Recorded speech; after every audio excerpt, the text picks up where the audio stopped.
Hello and welcome back to the How to Write a Book podcast. Hello. I hope you're doing well. I hope that you're excited to dive into this episode. You're doing some writing today. You're getting into your book today. It is awesome. So a couple updates on my side. I had my birthday. Yes, I'm officially 34 years old. And if for some reason I've been saying that I've been 34 for a while, I just keep forgetting. I kept forgetting that I was 33 instead. So, so it was kind of funny. I kept like, oh yeah, now I'm 34. Then my birthday came and went, and I was like, oh, am I 35 now? Like, no, wait, hold on. I keep messing those numbers up. So it was a lovely birthday. I want to thank everyone here in this community, everyone who listens to the show. Thank you for allowing me to be part of your journey. Thank you for allowing me to be part of your day, your routine. For letting me come in and say, hey, you deserve to share your story. You deserve to, have that passion inside of you be shared and read by other people. Because I definitely believe in that, and I feel like we just need those messages more and more, every day, every year, and that's what I'm here to support you with. So it was a lovely birthday, a lovely chance to reflect and to think back on the wonderful year that I've had. Thank you to this show that has taught me so much more about writing that, I don't know where I could have gotten this type of education anywhere else. And it's really thanks to the wonderful guests who have hopped on, to the wonderful listeners who ask questions, who engage, who leave reviews. Thank you so much. It has been life-changing, mind-blowing. And I just want to give my special thanks to everyone who's listening. Really, really appreciate it. It was a great birthday. And of course, I bought some books for myself. How can we not buy books on our own birthdays? So I got a romance book for everyone here who knows I love romance. Oh, I just am such a fan of the genre. I got The Fake Mate by Ferguson. I'll say Laura Ferguson, but it might be Lana Ferguson. So I'm looking forward to diving into that.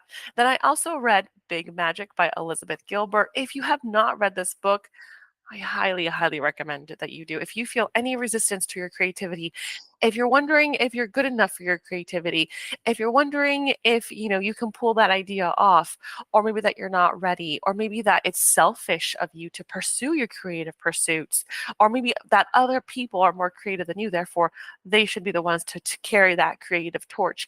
If you feel any of that, I recommend you read this book, Big Magic by Elizabeth Gilbert. It tackles it, it really wrestles with it, and it spoke to me on several levels. I feel not just, inspired to go back into my writing, but also happy, joyous, excited to say, I'm going to do my writing, and that's exciting because sometimes we can get into our own heads and really bog ourselves down.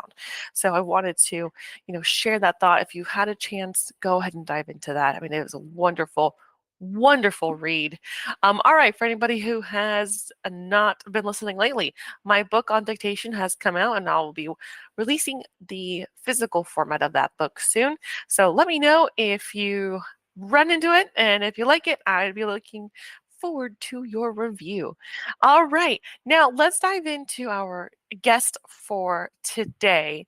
So we're going to be talking with Chris Donaldson. His book, Going the Wrong Way. It's about how he left Belfast in the 70s on his motorcycle and traveled the world.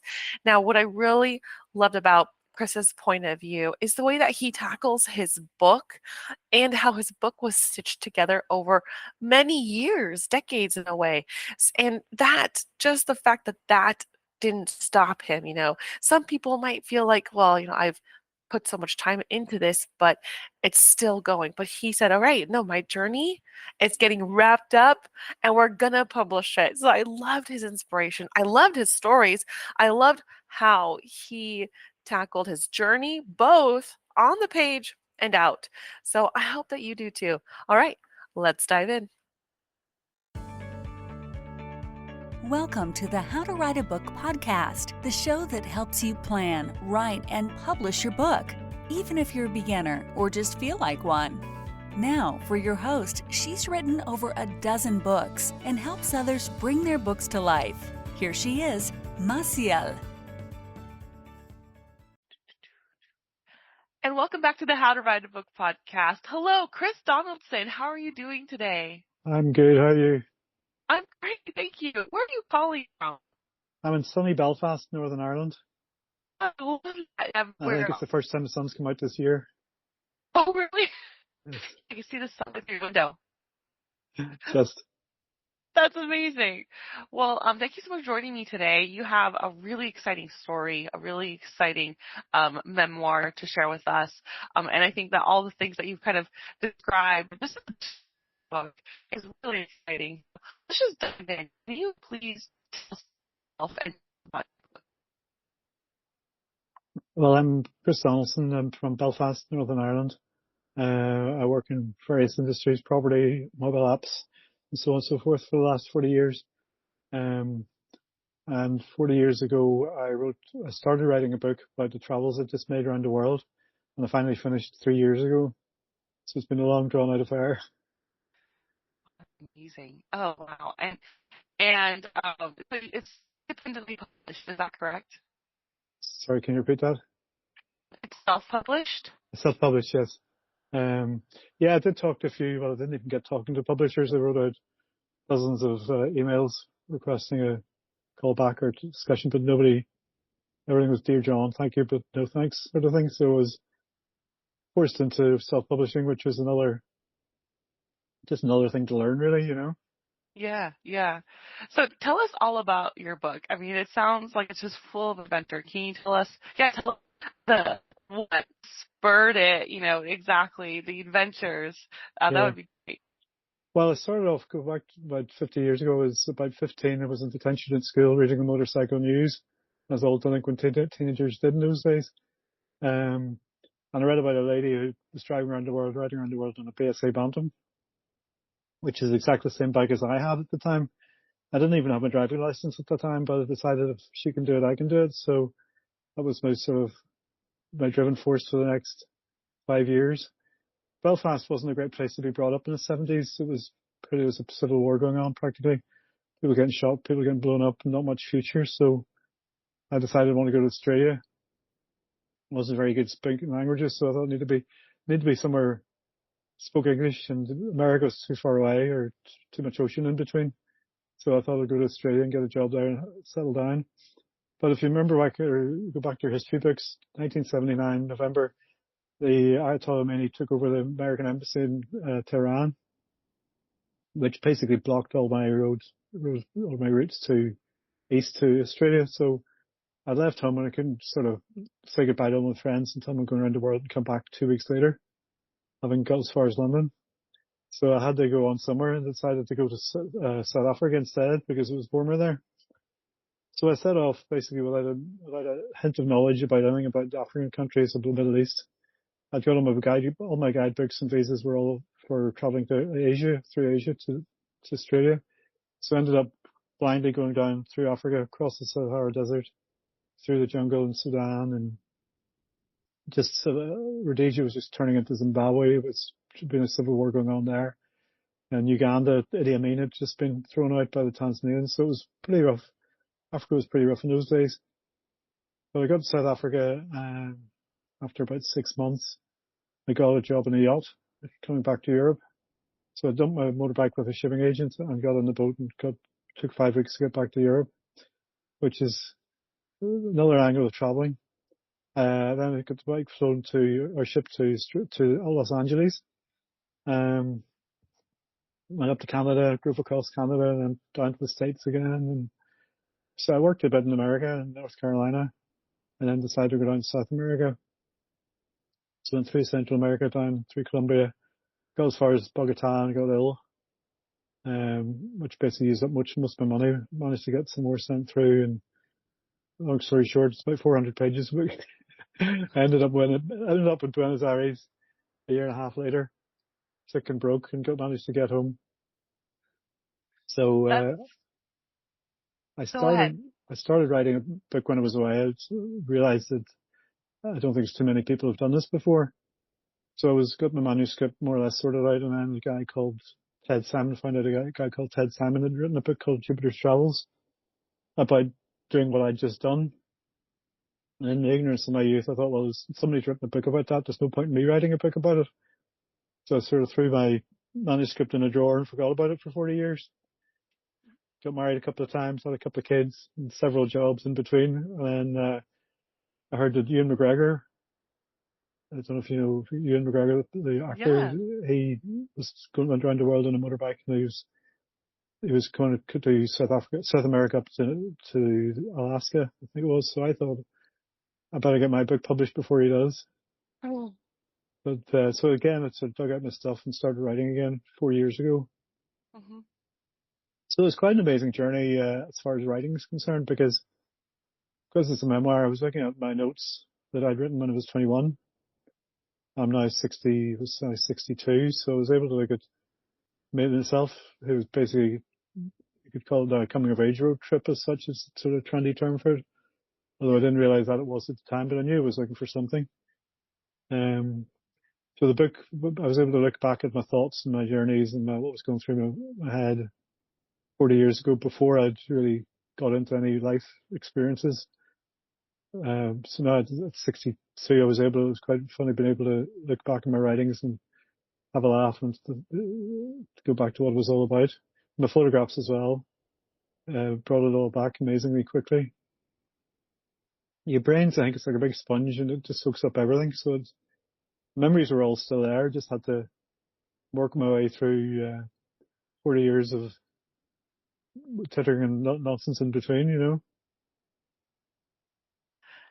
So your book, Going the Wrong Way, it covers this coming of age part, but then also within your book description, you took a second trip with a friend later on, right? An old friend named Liam, and that was later, or was that during the same time? That was later. No, that was about 4 years ago, as I say, after just launched the book and was getting a great reaction. So Liam said to me, well, you spend all this time trying to write this story, you didn't make it. Why don't have another go? Because he's a biker as well. So why don't the two of us have a go? So he bought a new Moto Guzzi sort of touring bike. And I thought, well, I'll take I still had my old bike in the garage. So I dusted off my 45-year-old Moto Guzzi Le Mans, put my bags back on the rack and pannier bags back on the bike, and got it serviced up. And when they set off just after COVID. So it was interesting because Liam's a bit younger than me as well. His bike was totally new, whereas mine was 45 years old. So it was interesting to see how the old guy and the old bike did against the new guy on the new bike, you know. So we set off in between just before the second COVID. So it was it's tricky enough going through Europe at some stages, having to mask up and have all your inoculations and your passports on the way. Your health passports. So it's just going off. But it was just another another problem to get through. So we drove down through Europe left the bikes in Athens, and then I should have said to start, I still have a job, I still work, I still have a family, so I couldn't just appear for a year and a half again. So I basically rode for 2 weeks and then came home, left the bikes where we were, and then came home for 2 or 3 months to do a bit more work and make sure the bike hadn't run off of me. And then out again, we went back, picked up the bikes and went to Israel to try and get to Saudi through Jordan and Saudi, because it was a brand new, Saudi's really just opened up to public or to tourists. So we thought we could probably be the first people to use that route. But as it was, we didn't get through. I had to go back to Athens, and then Liam decided he'd had enough and came home. So I made the rest of the journey. Next trip was from Athens through Turkey, into Iran, and then stopped off in Dubai, where I lived there for 5 years, for about 6 years. Left the bikes there and I came home for the next leg, the next time, which the next time was from Dubai across to Iran and into Pakistan. And then the last leg was from Pakistan through India to Tibet. And then I got the bike shipped from there to Australia. So I made it to Brisbane 43 years after I set off from Belfast, which has got to be something of a record of slowness as well. Yeah, I love that. And then, so then what was the last part of your journey that was you're in Belfast right now? Where did you last end up? And you're like, my journey's done. Sorry, I just missed all that. You're going a bit fuzzy. Can you say that again? Where did you end your journey? Well, part of the sort of thought processes that went through my head along the first journey and the second journey is life really is a bit of a journey in itself. Um, and the trouble with doing a road trip is you're having such a good time when you're away. You're just experiencing so many different things and emotions. And whenever you get to the end of the journey, it's actually quite depressing because it's nearly like a death. You know, it's the journey of life finishes when you die. But a motorcycle journey, there's so much excitement and things happening. Whenever you get to the destination, you realize, well, that was never really that important anyway.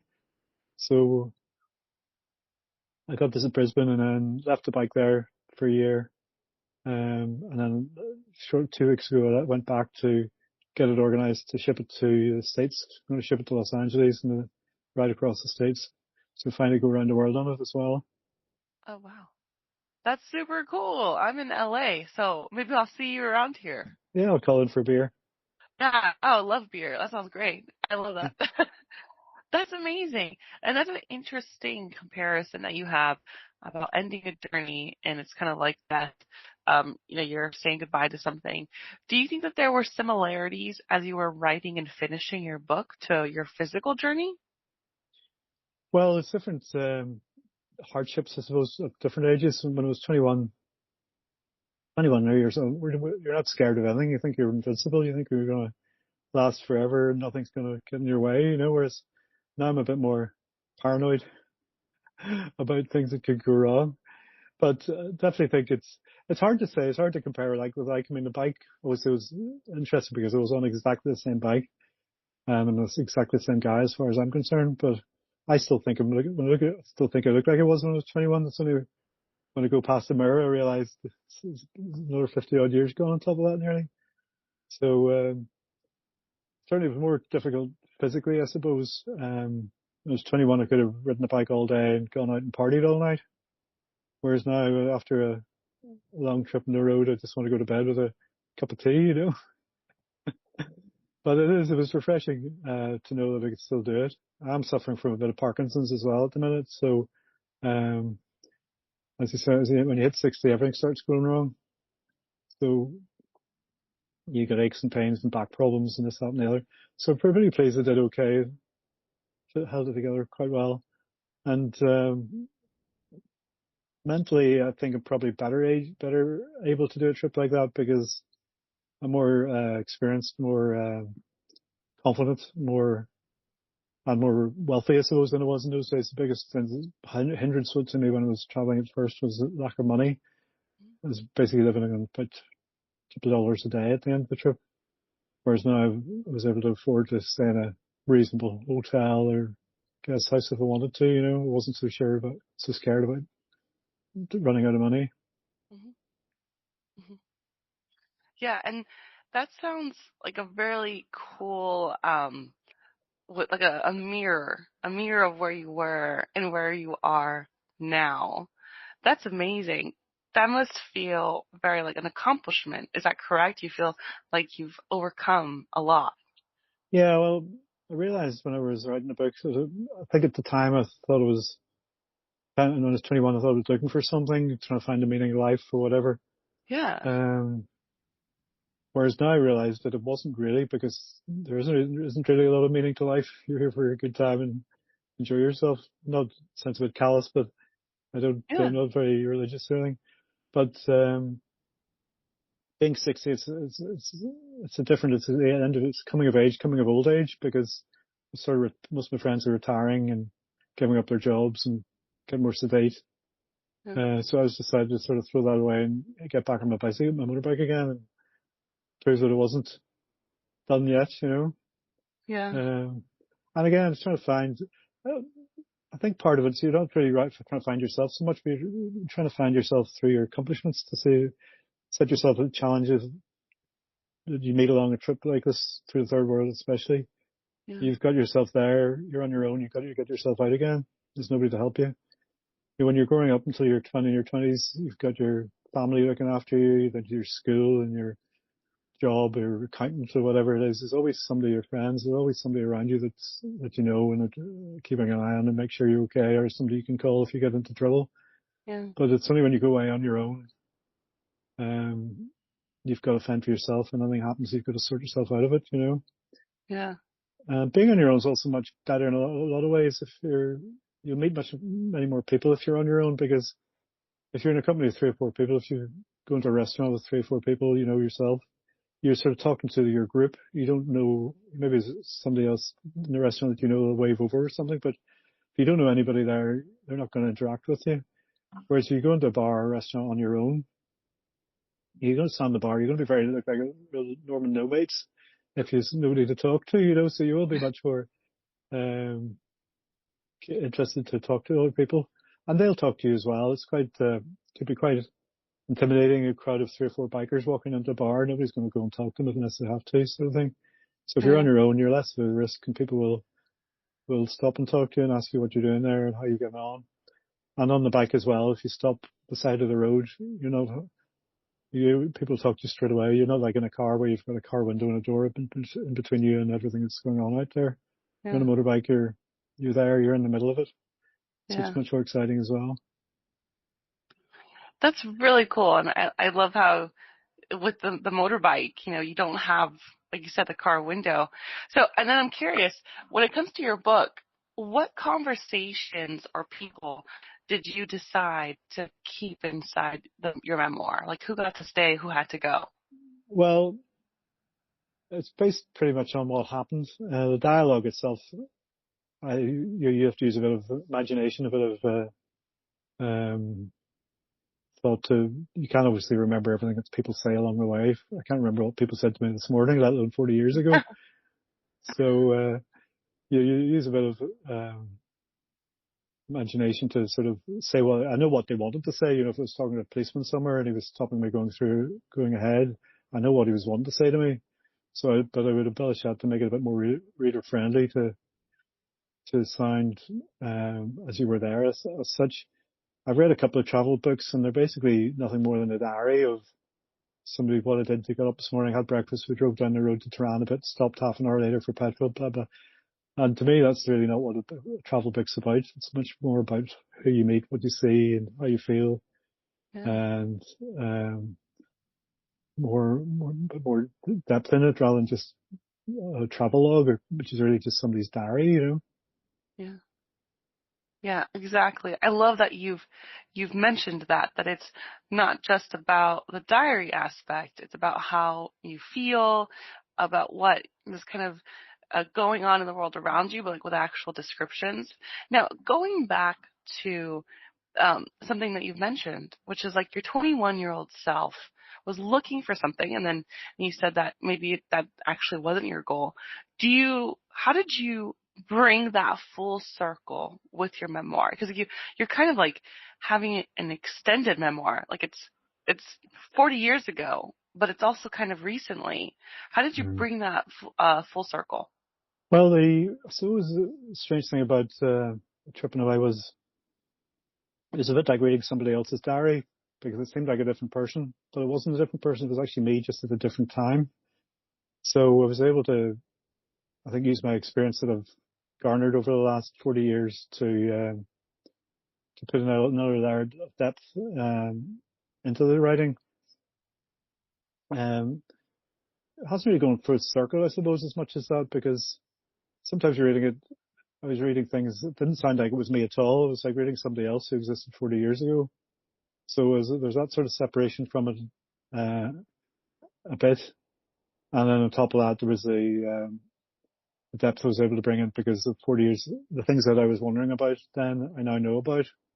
So I was able to bring that depth. I was into being able to ask my own questions. It would have been nicer if, when I was 21, I was able to speak to the 64-year-old. I would have got a bit more advice off him. I wouldn't maybe have made so many mistakes if I've done that. Love But that. that's another life. That's awesome. Did you feel like you within yourself, like you had like closure or evolution as you were wrapping up your book? Well, I like to think it's more like what do you say, revolution? It was evolution. Sorry. Um, I like to think it's more of an involvement because otherwise, the end of the life journey is a wooden box, So the life journey hasn't ended. So far, so good anyway. And as I say, I still plan to. I think it's important if you're a traveler. It's important to once you finish one journey to immediately start planning your next, because otherwise you just get depressed. Not that living back in Belfast, not that I don't enjoy life here, but it's just nice to challenge yourself and push yourself to see how far you can go and see how much you can do. So I was pleased enough, as I say, like the journey last year was going through Pakistan, and I had to get to the border. Well, I had to get to the airport to get a plane. So to drive 450 miles in one day, which wouldn't be too bad in California, or Belfast, even with the roads, but to do that on packed country roads with cows standing in the middle of the road, people just walking across in front of you with their babies. I think it took me about 18 hours on the road by the time I got finished. So I was happy enough with my physical state that I was able to do that still. Yeah. That's amazing. That's amazing that exactly like being that you have some ailments now, you were able to also, push through that. Yeah. And speaking of like hard trials, did you find there was anything difficult when you were writing your book? Maybe you mentioned briefly that you're like, oh, who wants to read this book? So this has already been written, back 40 years ago. Did you have those thoughts again as you were trying to finish your book? Yes, not so much as I probably would have worried more about that when I was 21, but now I have sort of more confidence and I don't really care what people think of it. That's not quite true. I do care, but I'm not going to change my writing for thought of anybody else's opinions. And that's the beauty of being about a self-publisher. You can say what you like. I did get an editor to go through it. It cost me, God knows how much it was, a couple of £1,000. And she took out all the things that I liked, because she was looking at it from a professional basis, I didn't want to offend anybody. She wanted to get her sense, didn't want to cut anybody out. Whereas a 60-odd-year-old man, born before the woke generation, you can say what you like, and I ended up putting a lot of the things that she took out back in again. And ironically, on the feedback I get from the reviews, very often those are the bits that people like most, because it's from the heart, so it's more truth and real, much more real than something you read in somebody's novel, So yeah, it was interesting from that point of view. That's really interesting because I think that a lot of new writers are under the impression that when they get feedback, because feedback is important, that when they get feedback, they have to take that feedback. And I think it's more in alignment with what you said. It's important to see the feedback, but then decide for yourself if that's what works for your book. And they are right. I mean, if you go to a profession, you want to get feedback, you want to see what the general public would think of it, but you still want to get your story out. It's a memoir. It's not. It's got to be your story, your book from the heart. Your writing. Yeah. And I think I was right in the end of the day, as I said, because we've got over 1,300 5-star reviews on Amazon now, which is pretty good from all accounts. And the bad reviews have basically been silly things about, somebody obviously didn't like my style of writing, who doesn't get my jokes. I mean, it's fairly honest and down to earth what's been said. But I say some of the reviews have been really amazing. Good. My favorite was a young guy's son was in hospital with after having spinal surgery, and he was in a lot of pain. And the dad said he read in my book when he was lying there, because he couldn't read it. He was so ill. And he was really pleased that reading about my struggles, my getting over my problems that I occurred along the way, was a great help to his son, because he realized there's always something that's at the end of the road, something to look forward to. And it helped him go through the pain and the troubles that he was had. So it's lovely to bring something good to somebody's world, Oh, wow. That sounds lovely. And that's inside one of the reviews, or did he email you? Well, he made it maybe, but he must have emailed he emailed me directly, obviously, but he put it in Amazon and the reviews pages as well. So, Mhm.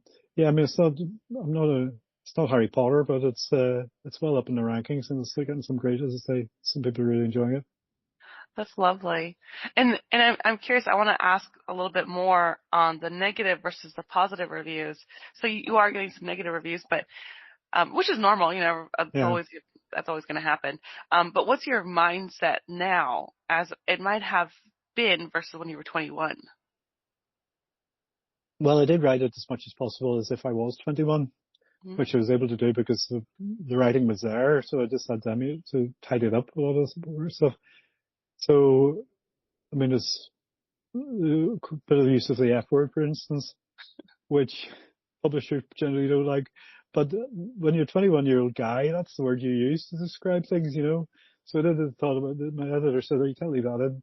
You got to say gosh or something like that." I said, "No, this is a memoir. I want to people who read it won't be the sort of guys that say gosh. They want to know what I was thinking, how I was feeling at the time, and that's Yeah. the word I would have used." So, um, and most of the reviews have, as I say, have appreciated the heart, the warmth from that sort of from the heart discussion, you know.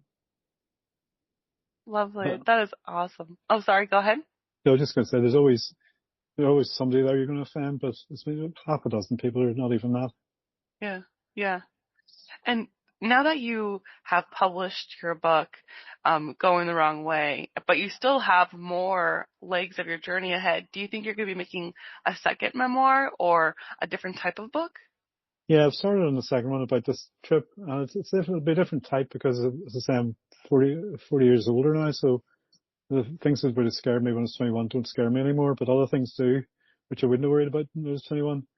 For instance, whether I should go through Syria and Iraq, uh, to cut across that way. And this year or last year, I decided not to. I stuck to Iran and Pakistan. But if I was 21, wouldn't have hesitated so much. I'd have gone into those countries as it was. I mean, I remember I was reading back when I was in Sudan. The embassies told me don't go any further south. It's too much trouble. But I just went anyway. So, you're being told not to do it, but I think the hell with it.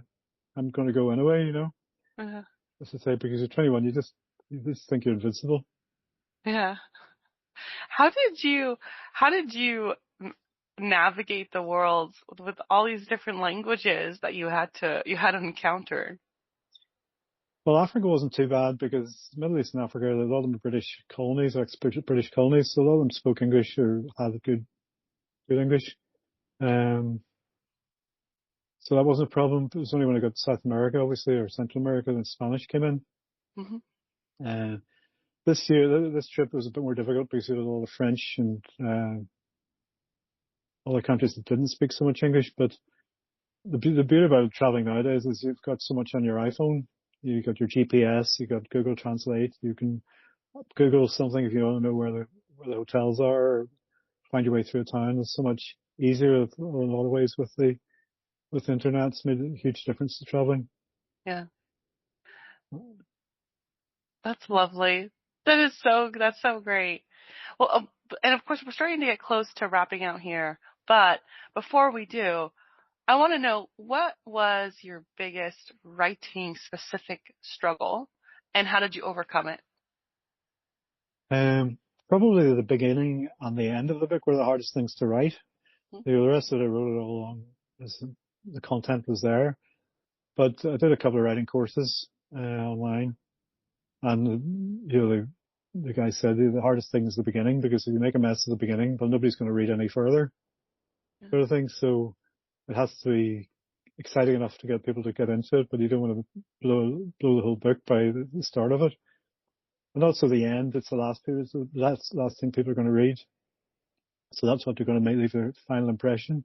So it's important to get the end of it right as well. So it took me many rewrites to get that right. You know, it took me many rewrites to do the whole book, Yeah. but even more so the beginning and the end is what are the important bits. Hmm. Now it's not to forget the middle bit as well, of course. Yeah. The So yeah, middle. yeah. That was one more question. So mentioned that you did a whole bunch for your for beginning to the end. What was the thought or the motivation that kept you going through all these different cycles?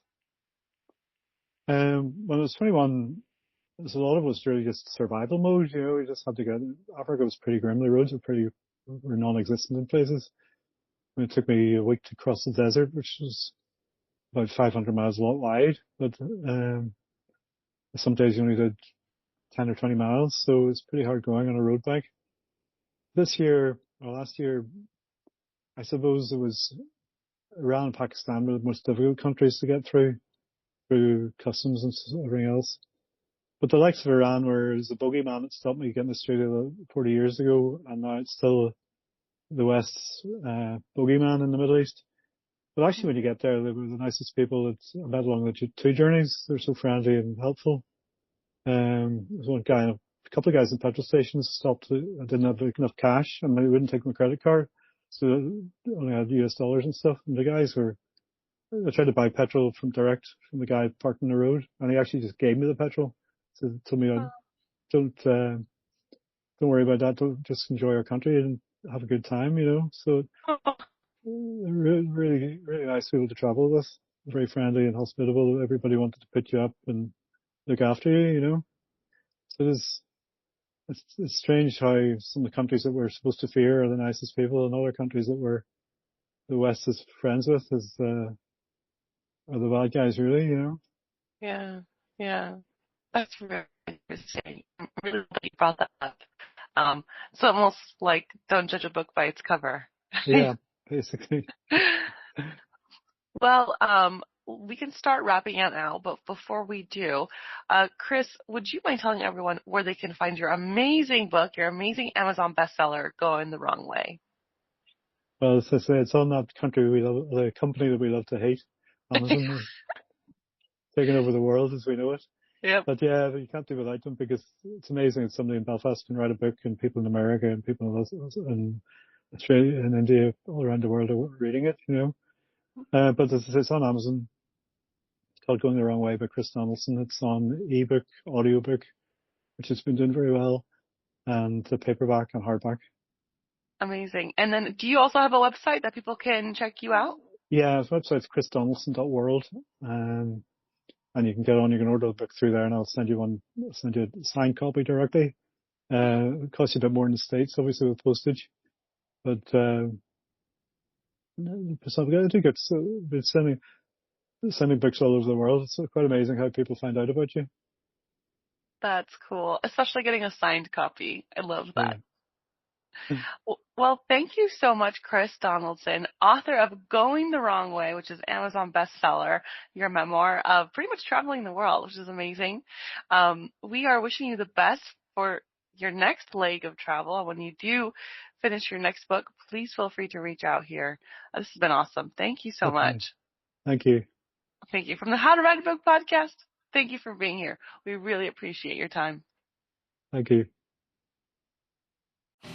And that's a wrap for today's episode of the How to Write a Book podcast. Thanks so much for tuning in, and I hope you enjoyed the conversation. If you want to keep up with me and my work, check out the website blackheartedstudios.com. That's www.blackheartedstudios.com. And follow me on Instagram at Massiel Writes. That's at MASSIEL Writes. As a book coach and publisher, I'm passionate about helping aspiring authors bring their stories to life. So if you've been dreaming of writing a book and don't know where to start, head to my website and let's chat. You get a free 30 minutes on me. Thanks again for listening, and don't forget to subscribe and leave a review. I'll see you in the next episode. Thanks.